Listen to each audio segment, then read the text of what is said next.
Muy buenos días, apreciados estudiosos. A continuación, iniciamos la conferencia sobre educación para todos. Voy a compartir con ustedes algunas diapositivas. ¿Me permiten un segundo para hacerlo?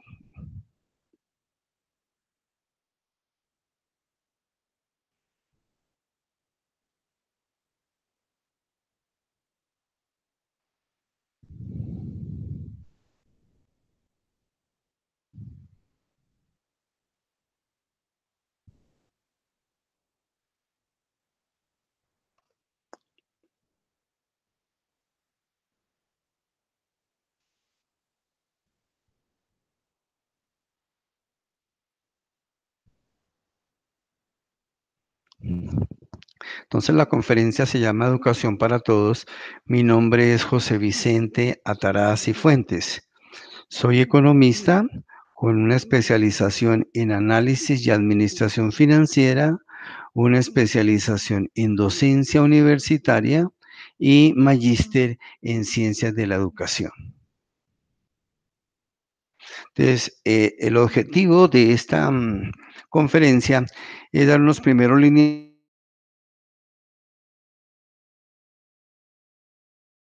enfocándonos en sobre los desafíos de la educación, qué servicios debe prestar la educación y hacia dónde nos estamos encaminando en los actuales momentos.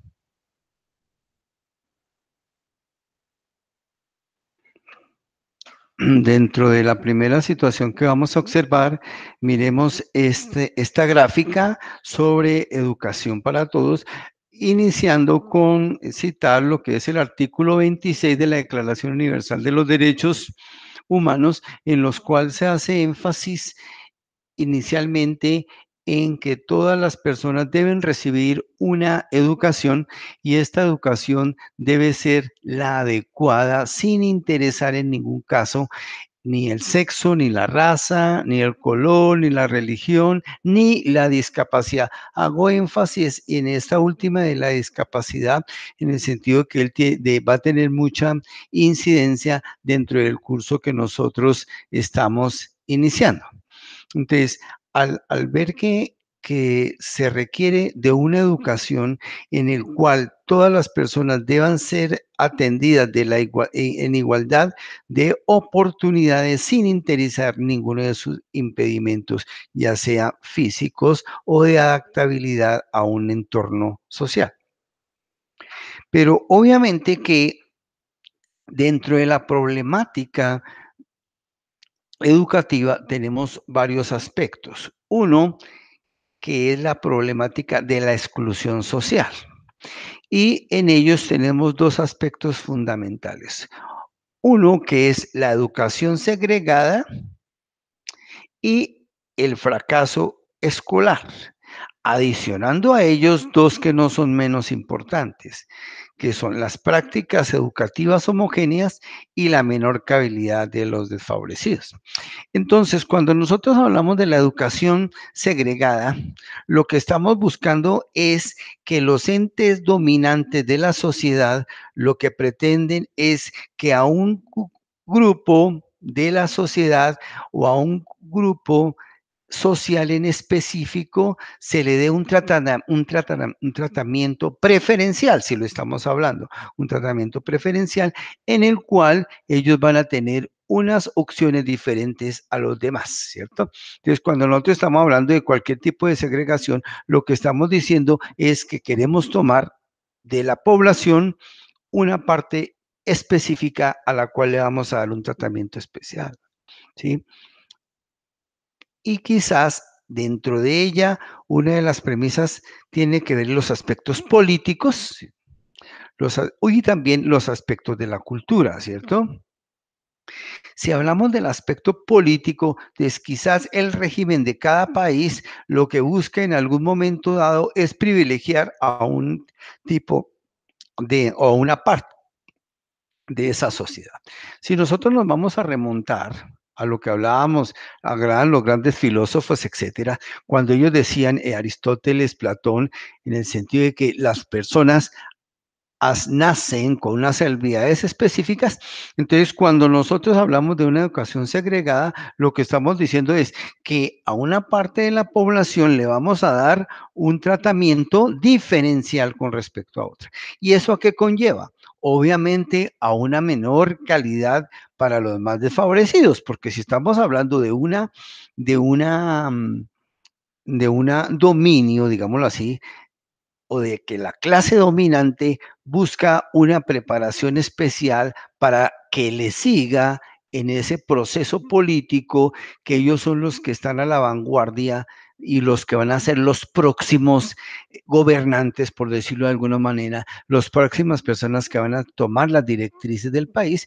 Entonces, quizás hoy lo vemos que de X universidades son las personas que asumen los ministerios o las grandes responsabilidades del Estado. Entonces, en algún momento decimos, aun cuando no estemos enfatizando en esa segregación, pero sí lo podemos ver en el actuar cuando se va a decir las direcciones de los ministerios, depende del tipo de gobierno que tengamos, vienen de X o Y facultad, perdón, de X o Y facultad. Entonces, eso conlleva a que la calidad en la educación tenga un estrato social, por decirlo de alguna manera. Entonces, a las clases menos favorecidas le damos la menor calidad y a otras le damos una calidad diferencial, una calidad diferente, porque ellos son los que van a tomar las riendas del Estado. Y esa problemática de exclusión, pues obviamente, y lleva a un fracaso escolar. Es el fracaso escolar en el sentido, o viéndolo desde el punto de vista de que las personas no tengan las mismas oportunidades. Pero adicionalmente, lleva a una práctica educativa homogénea en muchos casos, ¿sí? ¿En qué sentido? Que le ofrecemos a un estudiante los mínimos estándares, y esos mínimos estándares, pues obviamente son para el gran cúmulo de la población, ¿sí? Y esa educación segregada lo que hace es que esas personas tengan una educación diferencial, y al tener una educación diferencial, quizás es más alta en calidad. Entonces, cuando nosotros decimos que esas prácticas educativas homogéneas y uniformes, lo que hacen es que unas personas tengan el mínimo de conocimiento, ¿cierto? Tengan los mínimos conocimientos, los mínimos requisitos, pues obviamente que es una parte de exclusión, en el sentido de que, por el contrario, como lo vamos a ver después, es la contravía a la heterogeneidad, ¿sí? Cuando lo que pretende la educación es una educación en el cual no se estandarice, sino que se diversifique. Pero entonces me meto un poquitín ahí en la práctica educativa, que es homogénea y uniforme, que es lo que las grandes agencias mundiales buscan a la larga. Entonces, busca a la larga que todas las personas o todas las universidades, digamos, en algún momento dado, den unos requisitos mínimos que todas las personas lo tengan. Y al tener esas personas esos conocimientos mínimos, los puedan aplicar en cualquier parte del mundo y quizás reduzca los costos para esas economías. Entonces, ese tiene un calado bien importante, el hecho de homogenizar, ¿sí?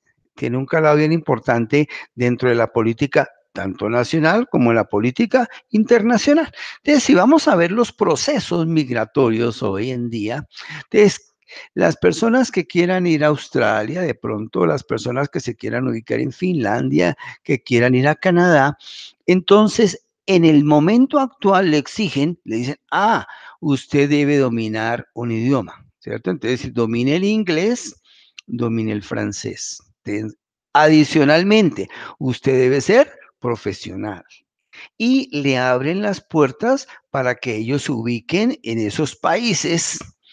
Pero entonces, ¿qué es lo que han buscado actualmente esos países, esas economías de esos países desarrollados?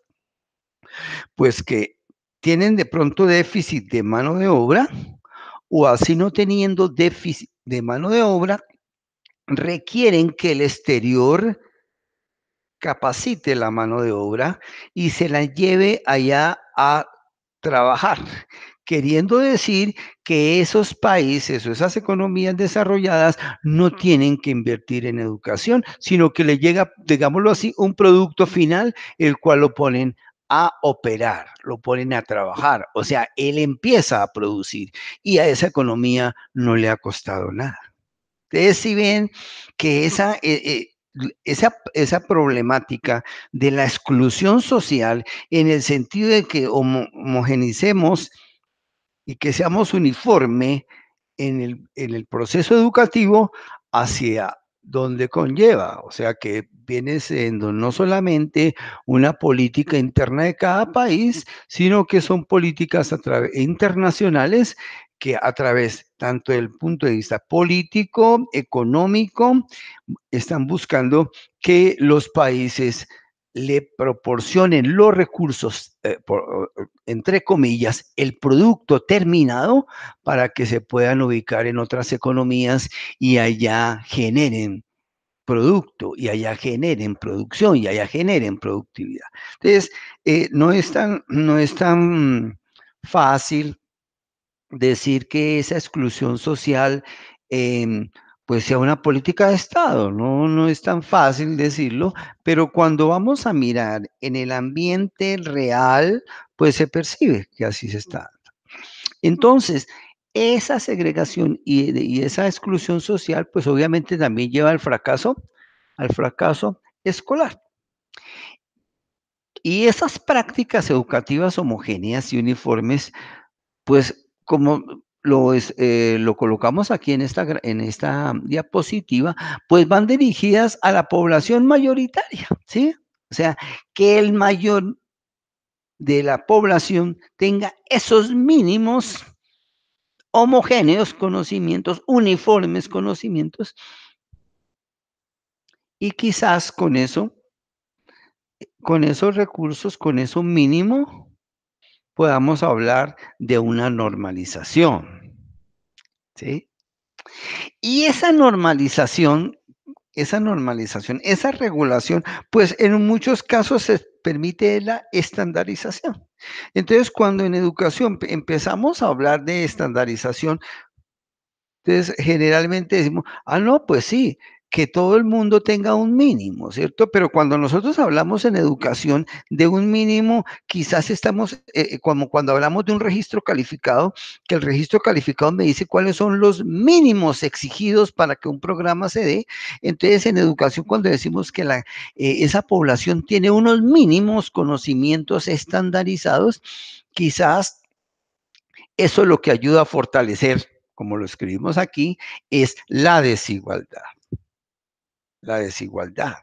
En el sentido de que hay una educación segregada para a una pequeña minoría de la población, y mientras que los otros todos están completamente estandarizados, que tienen unos conocimientos mínimos, los cuales al tener unos conocimientos mínimos no están en capacidad de competir hacia unos mejores empleos, si estamos hablando desde el punto de vista de la empleabilidad. Entonces, esa estandarización lo que fortalece es la desigualdad.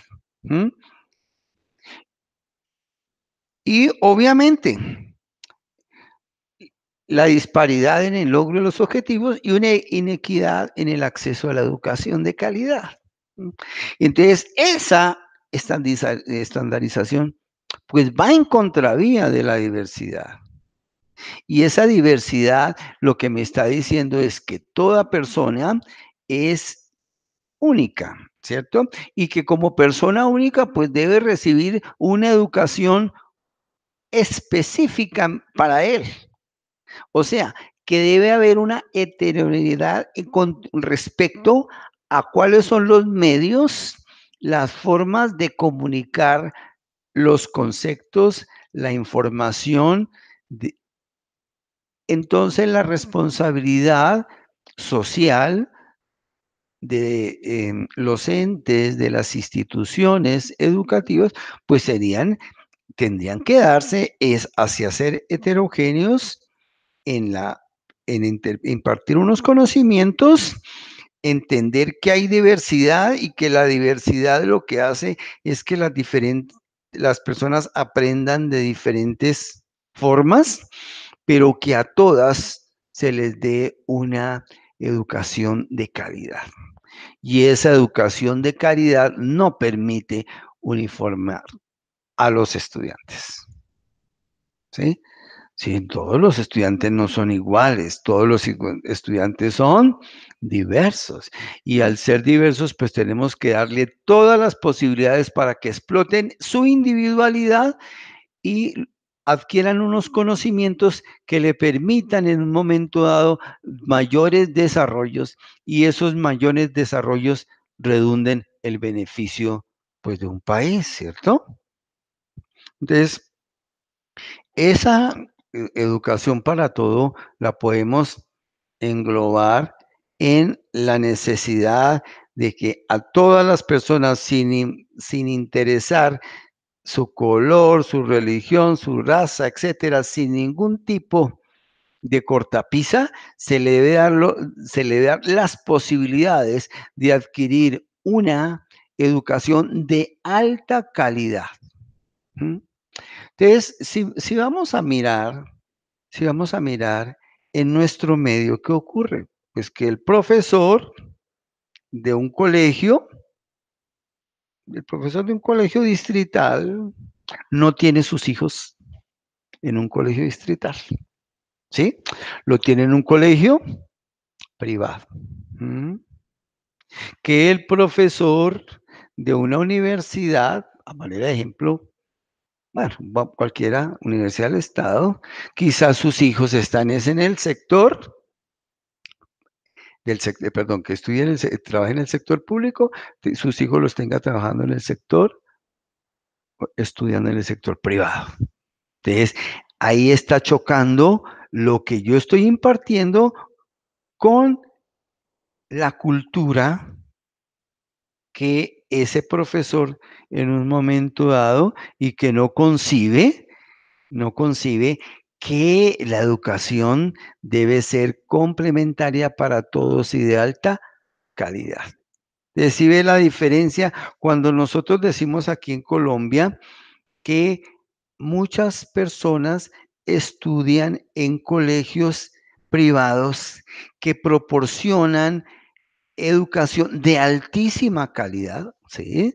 Pero a unos costos altísimos que las personas de escasos recursos ni siquiera pueden soñar con estar en una institución de esas? Y quizás llega a un sistema público en el cual no le proporciona todas las garantías, no le proporciona todas las garantías para que todo sea beneficioso para una persona desde el punto de vista de la educación que persigue. Entonces, a diferencia de muchos países desarrollados en los cuales en la escuela X, entran a estudiar todas las personas que viven cerca de ella sin interesar cuál sea su capacidad financiera, sin interesar cuál sea su estatus, porque como tal no lo hay, ¿sí? Sino únicamente que ahí a ese centro educativo van las personas, cualquier tipo de persona, sin interesar absolutamente ninguna condición favorable o no, ¿no? Todo el mundo que tenga acceso a ella va a recibir la educación de altísima calidad, sin interesar en ningún momento cuáles sean sus condiciones de sexo, de raza, de religión, de discapacidad, de recursos, etcétera. Entonces, dentro de los desafíos del sistema educativo, pues podemos resumir algunos, ¿no? Pues que doy este aspecto de que haya más estudiantes, ¿cierto? Más estudiantes. O sea, que se amplíe la cobertura, ¿sí? Siempre hablándolo en términos de calidad, ¿no? Pero que haya más estudiantes. Ya estamos en eso, se ha avanzado bastante, buscando por todos los medios que todas las personas se encuentren en un sistema educativo. O sea, las personas en edad de hacerlo, ¿cierto?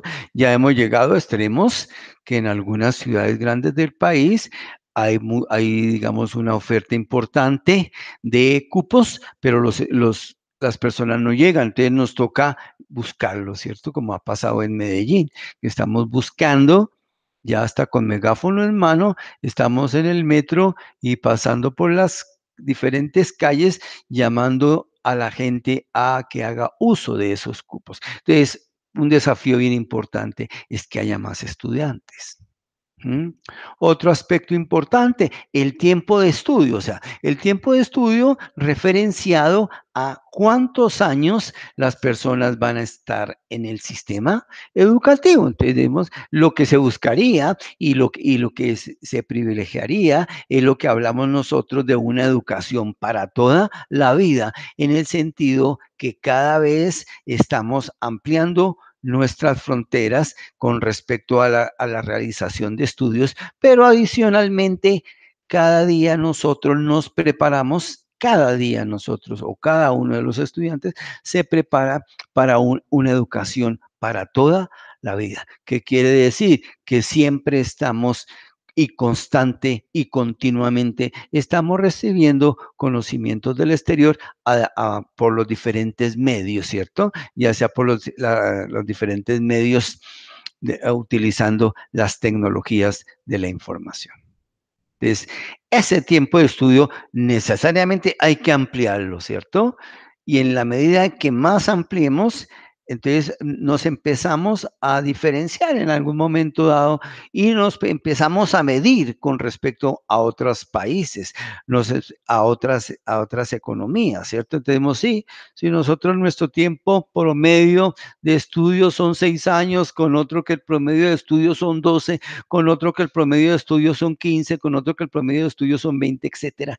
Eso nos va diciendo en un momento determinado cómo esa economía puede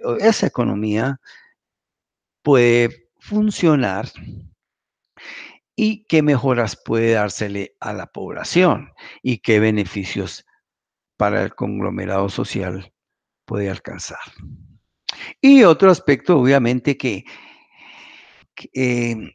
bien preponderante, que es la educación de calidad, ¿sí? Entonces, esa educación de calidad debe garantizar ese aspecto fundamental, la diversidad. Entonces, ahí lo que está diciendo es, en esa diversidad, que cada uno es una identidad, que todas las personas tienen capacidades diferentes y todas las personas tienen necesidades diferentes. Entonces yo no puedo colocar una educación uniforme cuando la identidad de cada uno de los individuos es única, cuando la capacidad para adquirir conocimiento y para ponerlo en funcionamiento es diferencial y cuando las necesidades de cada uno es diferente. Entonces, no podemos uniformar la educación primero que todo. ¿Mm? Y debe ser una educación de calidad. Pero esa educación de calidad, ¿qué implica? ¿Sí? Entonces, factor importante, dejar ese proceso homogenizador. ¿Sí? El considerar que hay que dar solo, única y exclusivamente unos conocimientos para todos en igualdad, o sea, dar lo mismo sin tener en cuenta la diversidad. ¿Mm? Entonces, ¿qué hay que hacer? ¿Qué hay que dejar de hacer? Pues hay que dejar de ofrecer lo mismo. ¿Mm?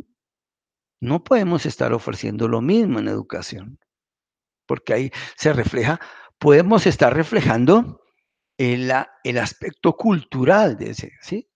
El aspecto cultural, que de pronto el aspecto cultural de un país, de una región, de un departamento, puede estar sesgado hacia los intereses de un sector dominante. Entonces, es bien importante dejar a un lado, en lo posible, ese proceso de homogeneización. Y el otro aspecto bien preponderante que es la educación inclusiva. ¿Mm? Esa educación inclusiva en el sentido que a todos los entes que conforman una sociedad, y si estamos hablando de personas, pues estaríamos hablando que sin interesar cuál tipo de persona, todas deben tener los mismos derechos, ¿cierto? Deben tener los mismos derechos, pero todas las personas deben tener las mismas posibilidades de adquirir educación de alta calidad, sin interesar absolutamente ninguna premisa que haga una exclusión de ellas. Entonces, cuando nosotros hablamos de la educación inclusiva, ¿cuándo arrancó eso de hablar de la inclusividad? Pues se inició hablando de las personas discapacitadas. Eso hace muchos años que empezamos a hablar de las personas con discapacidad. Entonces le dábamos un tratamiento diferente. ¿Mm? Y hablábamos allá también de las personas con dificultad de aprendizaje. Entonces, ahora lo que se ha buscado en ese factor inclusivo es unos movimientos que se han dado, ¿sí? Entonces, arrancamos con la exclusión. Primero se excluían. Como esta persona tenía un problema de una discapacidad o tenía un problema de aprendizaje, a esa persona la excluíamos del grupo y la dejábamos a un al lado, ¿sí? Porque, digamos, no podríamos combinarla, no la podríamos ubicar dentro de un contexto. Después aparecen los movimientos de segregación en el sentido en que dicen, a esta población le doy un tratamiento especial, le doy un tratamiento específico con respecto a otra, a la cual segrego, de la cual quiero hacer diferencial, ¿sí? Y después empezamos a hacer integración. Después empezamos a hacer integración. Entonces decimos, venga, en algunas de las actividades, la persona discapacitada, entonces la vamos a ubicar. Entonces, en este rol, la vamos ubicando, la vamos integrando al sistema educativo. Entonces decimos, estas personas en algunas cosas pueden integrarse. Pero cuando ya hablamos de inclusión, lo que estamos diciendo es que sin interesar cuál sea la problemática de, si hablamos de esa persona discapacidad, ella debe pertenecer a un grupo en las mismas condiciones, se le deben dar todas las garantías y debe obtener una educación de calidad. Obviamente, considerando que para ella quizás haya que hacer unos mayores esfuerzos, unos mayores recursos. Hay que aplicar una serie de valor agregado con respecto a ella, pero ya se están incluyendo, ya es inclusiva, que es diferente a los otros tópicos de la exclusión o de la segregación. Entonces, hoy en día nosotros ya cuando hablamos de la educación inclusiva, entonces lo tomamos desde dos aspectos. Ya es un derecho adquirido por cualquier persona el que sea inclusivo en la sociedad y en cualquier actividad educativa. Y ya es, por el otro lado, es una necesidad que a esa persona se incluya en cualquier tipo de actividad educativa y se le dé todas las garantías para que esa persona pueda actuar de la mejor manera posible.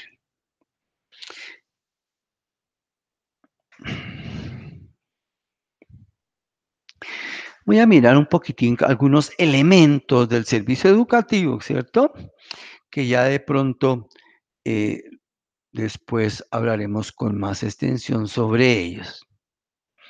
Y entonces hablar de lo que es la normatividad, el currículo, los niveles de educación, etcétera. Entonces, aquí estamos hablando inicialmente que esos elementos, eh, que son el soporte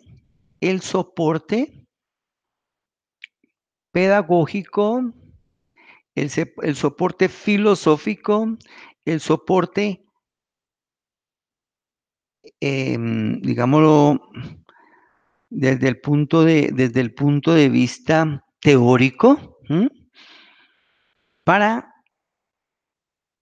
que las instituciones educativas combinen una serie de factores, el recurso humano, el recurso tecnológico, utilicen la metodología, manejen unos recursos y que el manejo y combinación de eso me garantice la prestación de un servicio educativo. Entonces, aquí estoy hablando es cómo podemos combinar toda esa serie de elementos para obtener un bien final que sea un servicio educativo.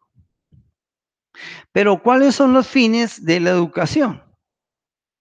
Pues son varios, ¿no? Entre otros, pues que haya un pleno desarrollo de la personalidad, que haya que la persona se desarrolle desde el punto de vista íntegro, desde el punto de vista físico, psíquico, intelectual, la afectividad, esos componentes que lo hacen que esa persona cumpla como ser humano y que después el sistema educativo le exija de una u otra manera cuál va a ser su aporte y cuál va a ser su responsabilidad social.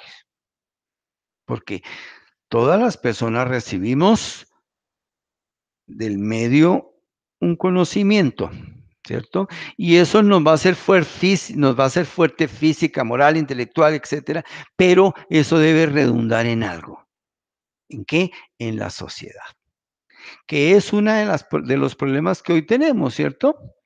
Que muchas personas, el hecho no es solamente recibir una serie de conocimientos, sino el aspecto integral de todo lo que he tenido a través del tiempo y que eso lo pueda reflejar para bien de la sociedad. Y dentro de los fines de la educación igualmente, pues obviamente, respeto a la vida, a los derechos, respeto a la autoridad, pero también el adquirir conocimiento, el saber manejar ese conocimiento. Y eso me permite en un momento dado, pues de pronto, resolver problemas de la vida cotidiana. Y ahora un factor bien importante, la protección del medio ambiente, que siempre estamos actualmente estamos hablando de cómo proteger el medio ambiente para dejarle algo vivible a las generaciones futuras. Entonces, por favor, con este enfoque, doy por terminada esta conferencia. Cualquier inquietud, es tan amable, me la hacen saber a través del correo. Estoy muy agradecido con ustedes y, por favor, cualquier inquietud, es tan amable, me la hacen saber a través del correo. Muchas gracias. Que estén muy bien.